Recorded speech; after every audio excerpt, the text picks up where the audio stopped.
What's up, everybody? Welcome to this week's episode of the Comeback Couples Podcast. I'm your host, Mark Jennison, with Kendra Jennison, my lovely, beautiful, talented wife. So, first, I better apologize for the heavy breathing into this microphone and the fact that I can hear myself breathing right now. So, it's sounding like Batman. Yeah, I'm not trying to sound like Batman. I literally have no voice. I got something going on with me. So I actually thought about something we would be kind of fucked if I lost my voice forever. Yeah. Like, how else we gonna? Well, that is true. Like, how would I coach? How would I do anything? Have to learn sign language. Well, you would be happy. Well, no, I wouldn't. Then you wouldn't have to hear me talk all the time. I like hearing you talk. I just talk and talk and talk and talk. I just listen and listen and listen. All right, so let's just get into it this week. A couple things I'm just going to share. I'm going to try to get some energy mustered up for this, and then I think I'm done for the day as far as talking, so I can shut up for a little bit. But a couple things on the horizon that are going on. One, this morning we had a conversation. You're like, what is this for? Yep. Like, what are we doing here? So one of the things that I like to do is, while you're talking, I like to think about how I can just put you on the spot, or how we can how we can make something happen, right? Like, so we know that we're in New Orleans this past weekend, and multiple people are like, yo, I watch all your clips. You guys are so authentic. You guys are so real. Like, I love that about you guys. And then you're in a place where you're like, what are we doing? Yes. Talk about that. Yeah, it's just today. I love doing the podcast. I love that we get to share our relationship with the world, if you will, with people who choose to listen to it. I think it's so fun. It's so dope. To me, it was just, I was so conflicted in my head. It's really important to me that your brand, our brand, I Am a Comeback. And because we are such a growing platform on TikTok, I was like, because we don't necessarily talk about helping people overcome, obstacles with alcohol, or how you can live your life, a badass life, without alcohol. How you can create really big businesses, how you can have a great relationship without alcohol, or within control of alcohol, right? We don't talk about that, but it is our entire life. Sure. And so I just came to you and I said, I love doing our podcast, but we talk about a lot about business. We talk about making money, our family, which I love.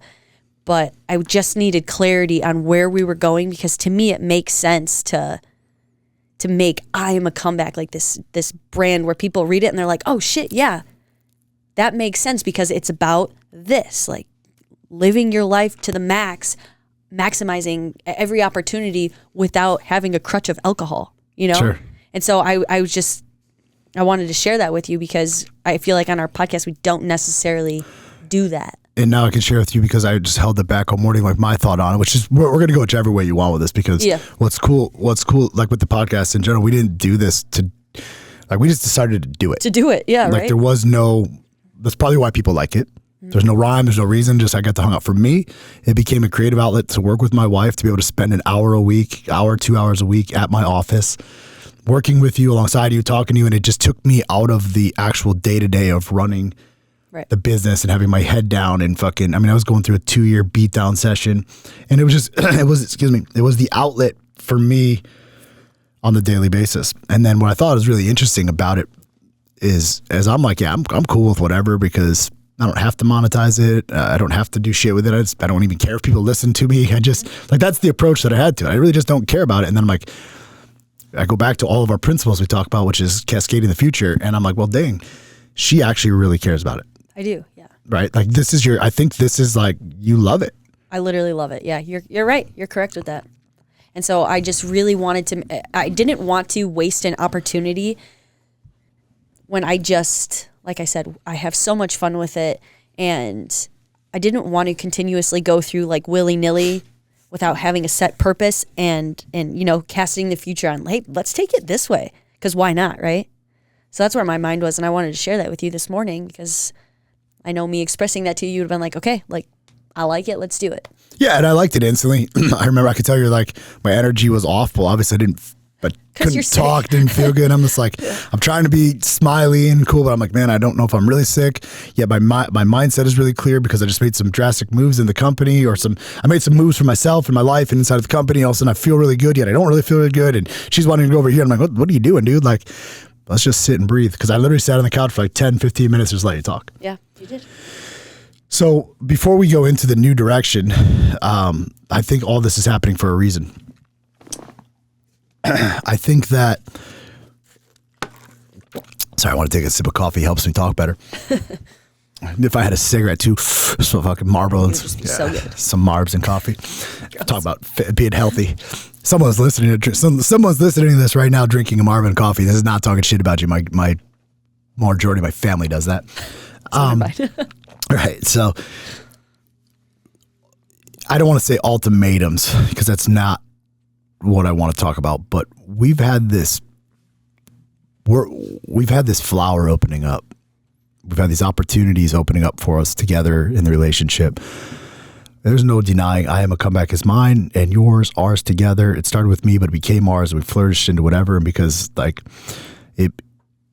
any way you want to chop it up, like it's a 50-50 state that half the business is yours. Sure. It is what it is, right? Whether you put the time or effort into it or you had my back. And I never got a prenup. And I know people are like, oh, you should have got a prenup. Like, no, if I fuck it up, I fuck it up. Like, I'm not going to do that. So, but this opportunity is flourishing in front of us for us to do a recreation, right? A rebirth love that word. Like a recreation in our relationship, in our, I would like to say parenting, but I don't think so. I think I think we're pretty solid. Yeah, I think we're solid there. I don't need to recreate that. I think they need them. I think they're good the way they are. They need that structure. But in our relationship, and it's not recreation is correct. Recreation of our life, but it's actually like a rebirth of a new energy where I was finally able to shed, for me personally, the skin of alcohol to go back into the alcohol space. Yes. And what I mean by that is like, I would say drinking is a non-issue to me, but alcohol, you said it the other day, I'm about to read a text to everybody. Let me just read the text first. Let me pull it up and then I'll put stuff in, context. Okay. I gotta get through all your naked pictures you send me. Just kidding. But you can if you want. All right. So this was the message. So lots of heavy stuff on my heart lately. One of the things we found out between my journey in Claravita, the time I've been spending, the journaling, the struggle, the people around me, the work over the past 2 years fixing things was that I'm loyal as a dog to a T. I'll give you the shirt off my back to anybody. I love everybody. I will take hits for people. I am built for tough, right? Like I'm literally built for fucking pain. And I built myself that way. And actually, Corey said something the other day. He said, you freed all these men, but you haven't freed yourself. Mm-hmm. That was basically what I was telling you right? when I was talking to you. But even though you don't drink, even though you do everything right, you just keep taking the pain. Mm-hmm. This was the text message you sent me. Just a reminder that I love you more than the air I breathe. I need you here with me, Mark. Something serious needs to change. If nothing changes, I can't be with you. Because if IAMACOMEBACK kills you, I will never forgive myself for watching it ruin you slowly. I don't give a fuck if you shut it down and start selling cars again. I can't watch it anymore. I love you too much. Okay. That morning I woke up and I was just struggling. Right? Like just literally sick and tired of the pressure, visualizing myself wanting to put a fucking bullet in my head. Right? Just fucking done of, and I shared that with you, right? Yeah. And to the point the night before, like, I don't care what people think about me. Like, I literally clocked myself in the jaw. I was so fucking pissed. At just the festering and the fucking people and just, I'm getting pissed right now. I don't want to get pissed, but that's what happened, right? And I shared that with you and you took it like you normally do. And then you actually said something to me via text message. And my initial response was, because in the place that I was at was this: I love you very much, but if you feel better off and safer with the girls without me, I understand wholeheartedly. Mm-hmm. Right? Probably not the answer you expected. No, it was. Maybe it was. I know. Actually, I didn't. I should have known that when I sent that your brain automatically was like, oh, I'm struggling in my business. I'm losing here. Now I'm going to lose my wife. Like, I should have known that that's where your brain was going to go because I know you so well. We'll get to that in a minute. And then you responded back, I'd feel better if you weren't thinking about killing yourself and punching yourself in the face because of IAMACOMEBACK. And my response back, I just don't know that I'm ever going to be just normal. I can't guarantee that. And then this is where you said, I don't care about normal. LOL, I fell in love with you because of your abnormal. I don't care if you work so many numbers I can't count, hours a week. I don't care if you want to make $1 gajillion. I will never stop you from that and support that more than anyone. But watching something you created that gives people their life back, watching it take your life is not right. I can't watch this thing kill you slowly. That's all I'm saying. I love you. I love you. I love you. I want to live this life with you all in every day. You and me and these crazy ass kids. I need you here for that. So let's flip this fucking thing on its head and do whatever it takes to change this. And then I didn't respond for an hour. Then you were working. Yeah. Then I went into an hour. So you left it at that, and you're probably wondering, what's he thinking? Is he mad? Because the next response was, don't be mad at me for saying that either. And I literally was just on calls. I didn't have the time to respond back to you. Why I'm saying that, and why I share that with these people is not because I fucking need you to see me struggle. I don't care. That's not what it's about. I'm so obsessed wholeheartedly with my life and where I'm going that sometimes it gets fucking absolutely heavy, crazy, and dark. But you said something a couple seconds ago that was like, my business is struggling. My business is not struggling. I mean, yeah, I should have said you are. Yeah, no, but you're right. You're like, the business is not struggling. I was allowing it to struggle by fucking sacrificing everything that I have for it, putting people, instead of letting the people build me up. Right. And the most powerful thing that you said was like, I can't watch something you built to help save people's lives kill you. And then we got thinking about it, or we got talking later at Phoenix's game. I think it was later. And you said, alcohol killed my brother. Alcohol killed my dad. And it's alcohol is going to kill my husband, only you don't drink. Mm-hmm. So when I heard that, there's a lot that went through my mind. There's a lot of things that went through my mind that day, right? Like, honestly, it's a very heavy day. Yeah, very. I mean, I have a lot going on. It was very, very heavy, but it was just a combination of everything just coming to its fucking head. The pimple was ready to pop, and my initial thoughts were like, man, she's very good at selling myself on, okay, well, she's better off without me. At least I brought her to this point. I've done right by her. I've done right by these girls. I'll tell you the initial, like, not that I don't love you guys or whatever, but the one thing that brought me back into place is like the girls in Phoenix having to lose each other. Like, if you leave, then they leave, and I don't see them. Like, I would fucking hurt everybody. Like that, just that one thing. Not that I don't want to lose you, no, but that one thing of the separation of them. I'm like, it's like the one thing that caught my mind, and I'm like, fuck it. Oh, I better do something about this, right? So when I talk about a recreation and a rebirth, I don't know what people are going through in their lives, but for me, I like to hang. I take shit way, way, way until it's almost down, like rock bottom, right? Like I literally have to scrape my fuck. I try to fix everything as hard as I can until it's to the point where it's literally left me beat, busted, broken, and disgusted. Face on the floor, crowbar to the face, blood in my eyes. Will not quit. And that's what happened. And then now, where we're going to go, we're going to kind of look at this recreation. Now Garrett, now everyone is asking me to fully be the alcohol guy. I just think it's where I think a lot of your frustration and this heaviness and this cage that you've quite literally placed yourself in, and why you would get so upset is, one, you are loyal to a fault, I will say, to so many things. You have a very hard time distinguishing the difference between being selfish and selfish in the sense that, I mean, it's not wrong to take care of yourself first. You, for whatever reason, how you were raised, whatever, it's just like, I'm going to take care of everybody with an empty cup all the time. I'm just going to do right by him, them, give, so much that it causes this like massive turmoil, and where you are quite literally so frustrated and about to explode that you fucking punch yourself in the jaw. Instead of looking at it and be like, all right, you guys, I got to take a step back. I got to do some things that are right for me, personally, physically, mentally, spiritually, emotionally, financially, whatever that looks like, because I know that I cannot lead you guys correctly if my cup is not full. And so for whatever reason, probably how you were raised, and a lot of consistent patterns that showed up in your life where it was just like, Mark gives, because he's a badass motherfucker and can take it. Whatever life throws at him, we know that, hey, he's going to come back, right? Not your fault.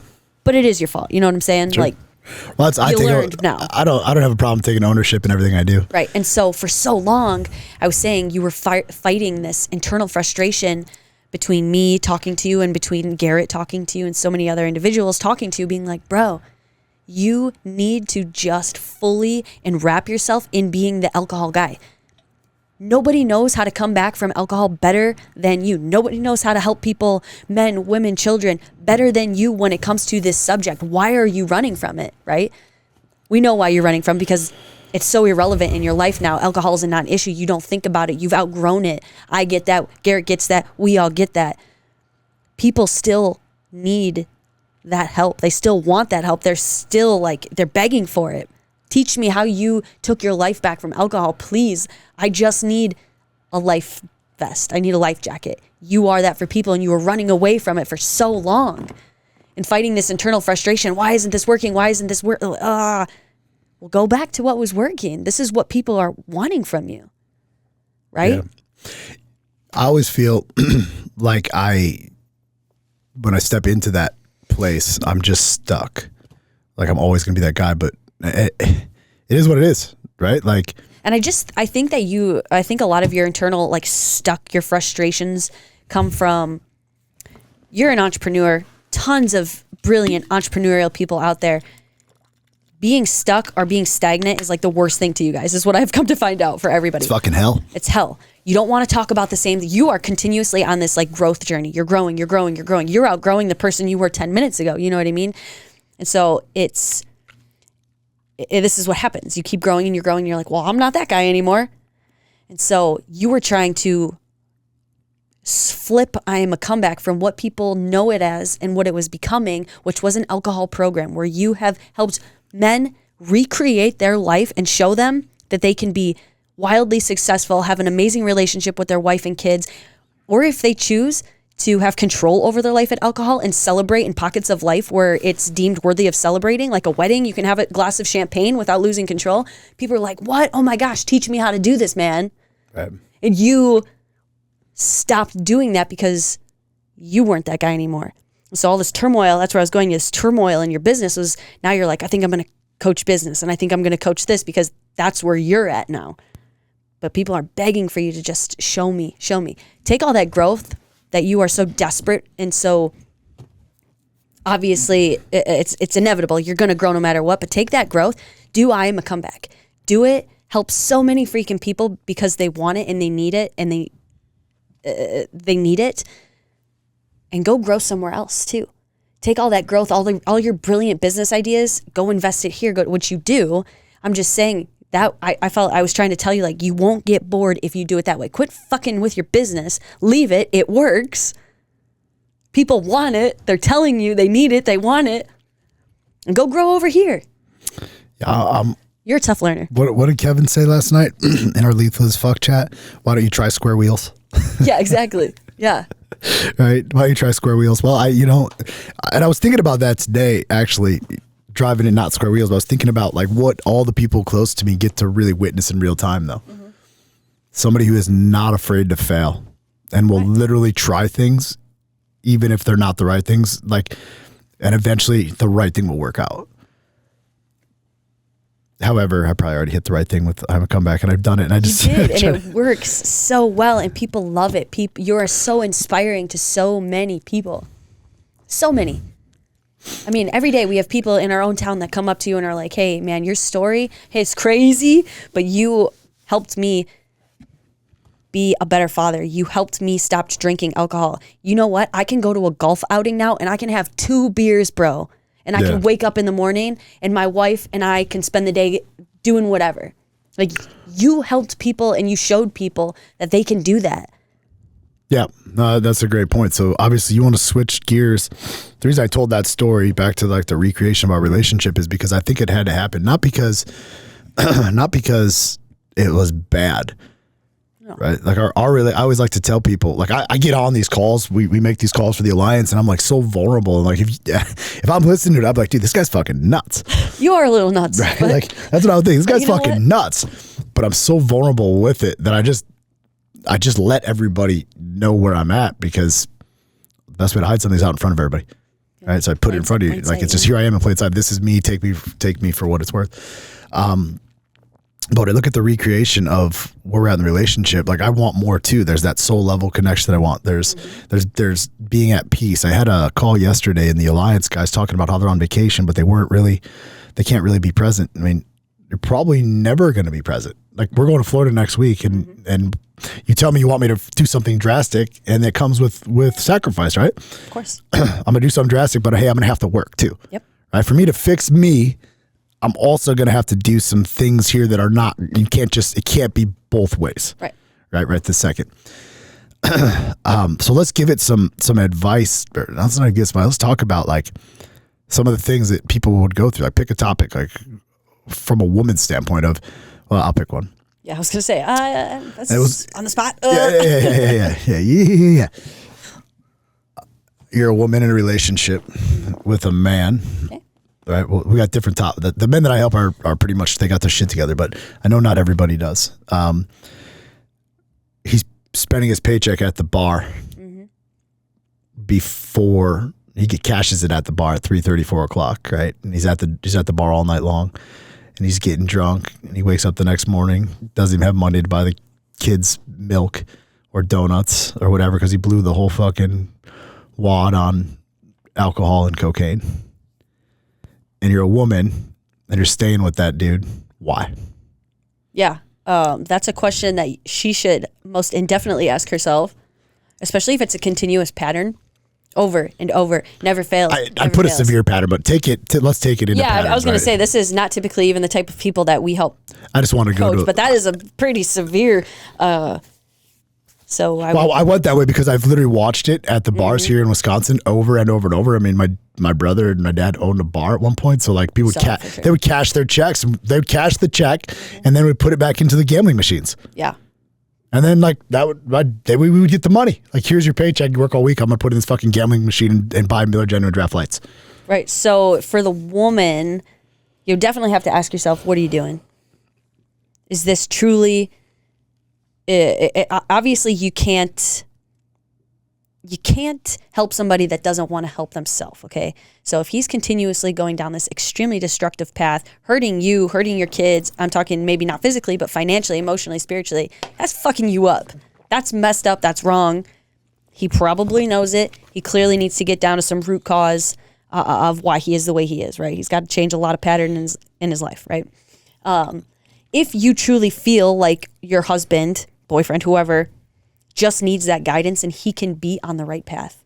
And because a lot of gentlemen just are so bored and so off in their life that they just can't see past that, right? So if you truly believe that he can just see past that and he can become this gentleman who you know he can be inside, then you have to make some choices, right? You can either leave. If it was me and it was a continuous destructive path, and how long do you let it go? So I use a very severe case. Let's just say this is very, very severe. If it was, so let's back it up. Let's just say you're a guy that's just not showing up. You're not showing up for dinner at home, or when you do show up for dinner at home, you're the wife, and you think he's been drinking. Maybe he's providing money, but he's just not showing up because he's choosing alcohol. Sure. His love affair with alcohol is more important to him than his actual love for you. Sure. So there's clearly a disconnect, right? The reason he's continuously choosing is he's putting himself in this, I already fucked up. I already messed up. There is no rekindling this with my wife and my family, but this alcohol right here is probably not going to let me down. So he's going to continuously drink. He can already handle that his wife's going to yell at him. His kids are going to look at him funny and be like, Daddy, you always smell like this, right? He's used to that. But what he's not used to is who he is without that. So that's really, really scary for a lot of gentlemen. For the wife, like I was going to say, if you truly believe wholly in your heart that, and your husband shows pockets or signs of life where he wants to change, but he just doesn't know how. A lot of guys have a routine that is kicking the shit out of them. And like I said, they just can't see past Friday night bottle at the bar, right? They just can't. They don't know. Well, it's a release or... It's a release, right. Or a fucking reward. Or right? For some of these guys, like, right, damn, dude, I do Great a work week. lot of successful dudes. They're like, yeah, great week, man. Or what happens, even you get around a bunch of other dudes. I hear this all the time. 3, 4, 5 of them, they're meeting up in a hotel on the road. The guy doesn't want to drink. He's scared to go meet with his people, but they're going to talk about business. And then the peer pressure at 40. Like, are you fucking kidding me? Right. At 40 years. Right. I agree with that. So that's what I'm saying. If the wife truly believes that this husband can recreate his life, if he's shown a solid direction, he has solid goals, that includes his family and his finances and his wife, that gives a gentleman a whole other outlook on life, right? Most guys don't think about that, especially high-producing, high-value entrepreneurial men, because the business takes up so much of their time in their life, right? So if you're a wife and you truly think, like I said, that your husband can recreate his life from that, that's a choice that she's going to make. You gotta allow him to make those changes, right? Obviously, I'm talking if he was shown the I Am a Comeback path, it would be a lot different. But I'm just assuming that this conversation, they don't know what that is, right? They don't, yeah. And that, so like I said, that's a choice. And that one of the biggest things is not enabling. I know from experience, very unintentionally, however, is if you were a husband and a wife, a lot of husbands and wife get together in a relationship, and a lot of it is founded off of drinking. Hey, we're going to go here. We're going to have a few cocktails. We're going to go here. Oh, the husband is trying to stop drinking, but you're going to go to the same place and have cocktails. It's like the same, right? So you're going to need to show your husband other pockets of life where, hey, we don't need to fucking drink. We can go, extremely important. And another thing, if you choose to leave because he's just never going to get a shit, because this is a sad reality for a lot of guys. A lot of guys have that, a lot of humans, I put it on guys because we help gentlemen, but a lot of gentlemen just have this very, woe is me, I am powerless, this bottle of alcohol sitting over here is jumping down my throat and it's forcing me to drink it. They just have that very powerless mentality. Yep. It's very sad. It is very wrong because you are powerful. You can, you're not powerless over an inanimate object. I know that's really, really controversial and hard for people to hear, but that is a fact, right? Yeah. But there is a guy and there is a husband and wife, and the husband will continuously choose that for the rest of his life. He will choose to believe that, I'm sorry, I love you, I cannot be with you. It's hurting me mentally, emotionally, physically, spiritually, the kids. It's not the life that I see for myself. I didn't sign up for this. I did not sign up for this. It's really, really difficult to. It's interesting, those things you're talking about too, right? Because we're talking about alcohol getting in the way, but guys do it without alcohol too. Sure, I mean, there's other forms of sedation, right? Porn, that's the food, key word. 100%. Yeah, I'm just speaking on obviously alcohol, and I feel like drugs. It's a very severe and real thing for tons of people. But yeah, I guess that's what I would say. If they knew what I Am a Comeback was, and I Am a Comeback was like this, I would be like, hey, show them this, go down this path. Like, it's just so obvious. That's an interesting thing, right? Because, we hear lots of men when they come through, their biggest scapegoat to why they don't join the program. Oh, I got to tell my wife. Oh, for sure. I got to go tell my wife about this. And I always tell him, I said, listen, bro, you're lying. You can do what you need to do. I'm not going to start a domestic dispute, but you're lying. Like, for you to go tell your wife you need to spend money to stop drinking alcohol isn't about the money or stopping drinking. It's about you admitting to her that you have a problem, and she's going to know that there's something going on, even if she already knows it because you're pissing the bed, right? Or you're not coming home or whatever's going on. And it's just, I just cannot understand how any fucking grown human man who has a set of balls could actually just blame it on their wife to not take their life back. And my response is like, did you ask your wife when you got drunk the other night? Right. No. It's so powerful, and it's so scary for so many men to visualize their life without alcohol. It's scary for women too. There's women, they get home from working a long day, they're going to cook dinner, they're going to have a glass of wine. It becomes this crazy routine, and all of a sudden it becomes sometimes like their personality, right? where she's like, oh yeah, this is my, I always have a glass of red wine while I'm making whatever. And now all of a sudden she's here and all her friends know her. They're going to her for wine advice. And all of a sudden she's encompassed this entire personality, but it's kicking her ass because she looks like shit. She's got hangovers. She's got anxiety, right? Where she's like, oh my God, why do I feel this way? But now I have to keep up. That's scary for a lot of people to let go. It's so scary. Yep. But you can do that when you have a set focus and set intentions and standard on where you're going in your life, right? And showing up for that every single day. And I can only speak for myself. I've never, if statistically speaking, let's just say, because I want to go down this way. What are some of the societal beliefs of alcohol? It's genetic. Yeah, genetic. It's genetic. Once an alcoholic, always an alcoholic. Once an alcoholic, always an alcoholic, right? So if we're going to believe in some of these 1939 beliefs, right? Right, these old-ass ancient beliefs. Old-ass ancient beliefs. Technically speaking, my dad was an alcoholic. My brother, alcoholic. Oh, I should be an alcoholic, right? Which couldn't be further from the truth because my entire life, I have hated alcohol. Didn't like the taste of it. Didn't like the way it made me feel. Yep. Right? But there's a major difference between them and between me. My dad saw what his dad did. Very successful, by the way, very successful. Built a heating and cooling business. My dad saw what his dad did, built a heating and cooling business, drank on the weekends as a celebration. This is what we do. This is where we're from. Just became a part of his life. My little brother saw what my dad did. Very successful gentleman around the family, never hurt us, and this is just what he does. It's the weekend. He's going to drink. Yep.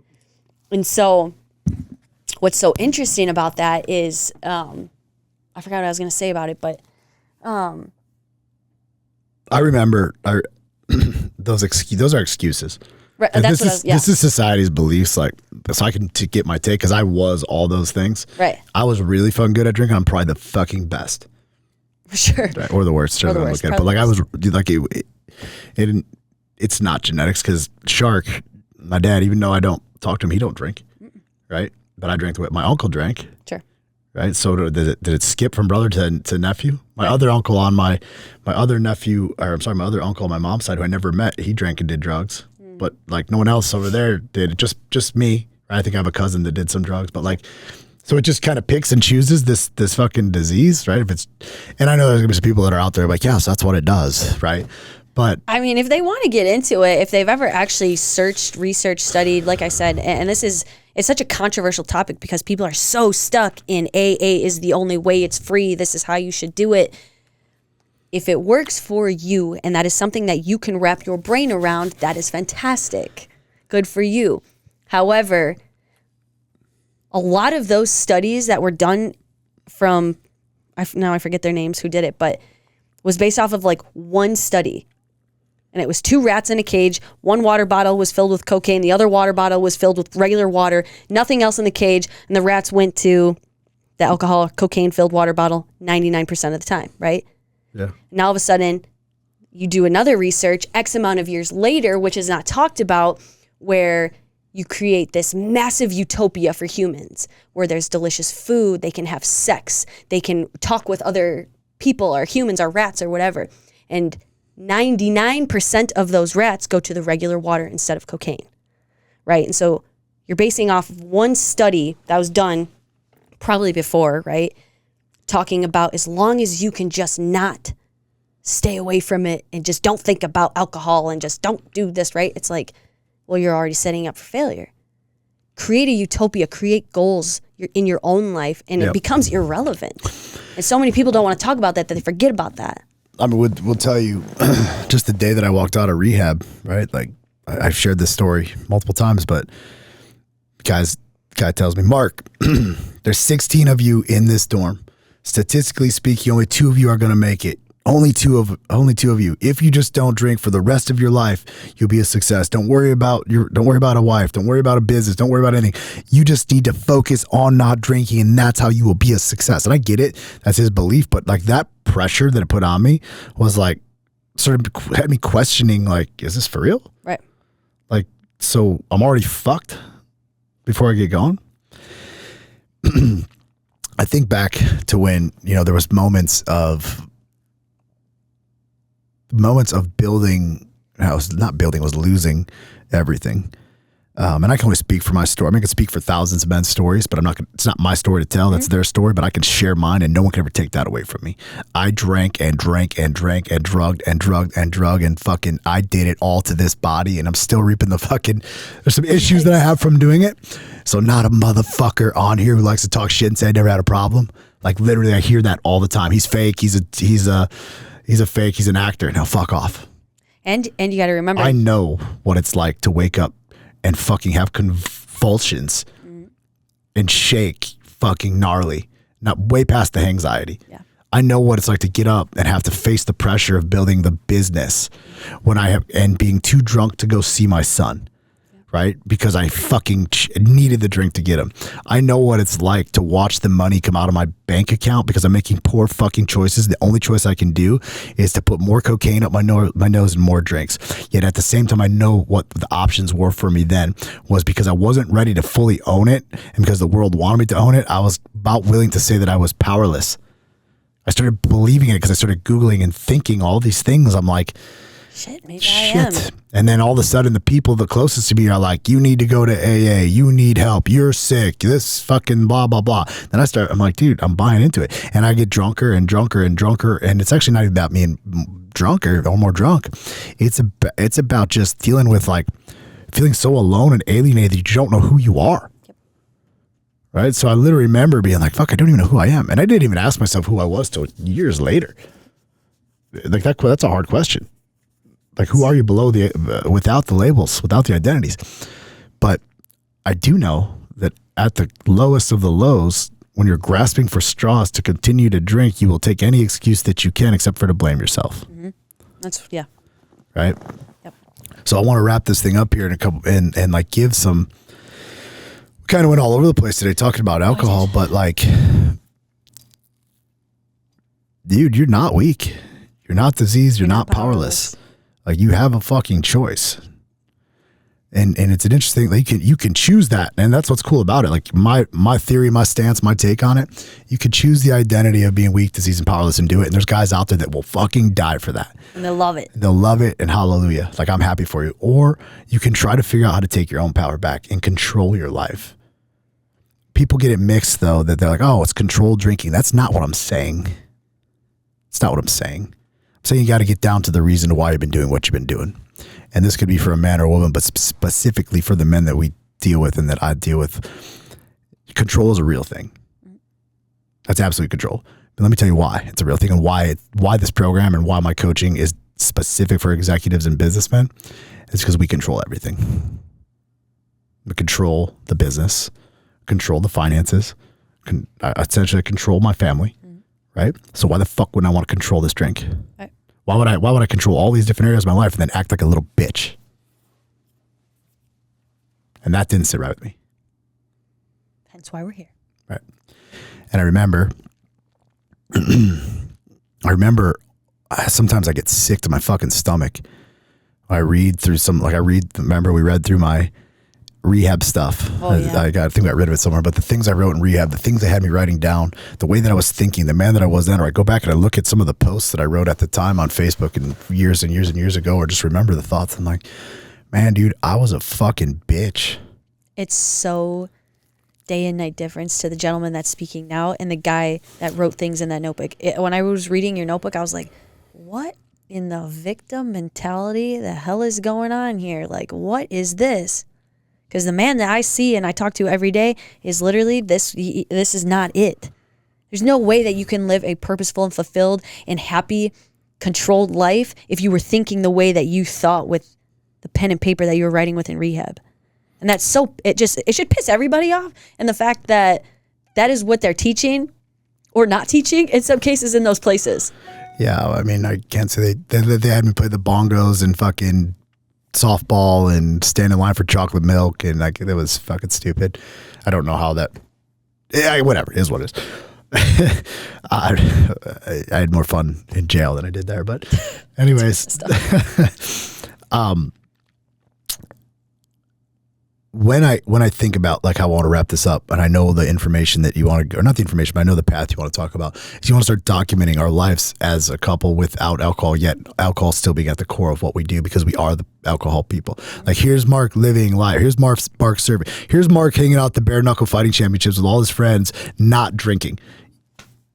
Not because he doesn't want to, just because, but he's completely fine. Laughing, cheering, jumping, cheering on Ellen Belcher, hanging out with Keith, you know, all the other dudes who are around having their life because we're fucking truly living life. I think one of the most powerful, you didn't use it in this phrase, but we were talking about the rats, was the utopian, like, life that you're after. Yo, if alcohol fits in there, if drinking fits in, like, fucking do it. Just don't become a slave to it. There's going to be plenty of times in my life where I see it fit and appropriate to have a glass of wine, to cheers a buddy with a beer, to celebrate at a wedding. Those pockets of life, that makes sense to me. I will enjoy that. I'm not going to allow it to control me. And I just think that people have thought for so long, like I said, that it's like, oh, you had a drink, you fucked up. Like, now you're a piece of shit for the rest of your life. Ah. Yeah. Like, bro, what? No, I'm not. So for me, as we do this podcast and we bring it back, it'll be interesting. How to talk about it, because like it just doesn't, it's non-existent. It's not really non-existent, but I think what'll be cool is we actually just get to share about like how to help people. Like, yeah, I love it. Like, what it should be inspiring to know that you can live your life and be whoever you want. Like in a blink, someone's calling, I think, but in the blink of an eye, you can truly become whoever you want to be. Whenever you want to be. Like, it doesn't, your choice, you could change right now. If you're struggling with drinking, you can change. If you're fucking not struggling with drinking, but you want to be like, you want to lose weight, you can change. If you want to be deeper in your relationship, you want to learn how to connect, you want to learn how to thrive, you want to learn how to love, you want to learn whatever the fuck it is, in a blink of an eye. There's not some fucking biblical miracle that has to happen. There is no biblical miracle that has to happen for you to change your life. You just make a fucking choice. Love it. That's it for today's episode of the Comeback Couples Podcast. We'll see you next week.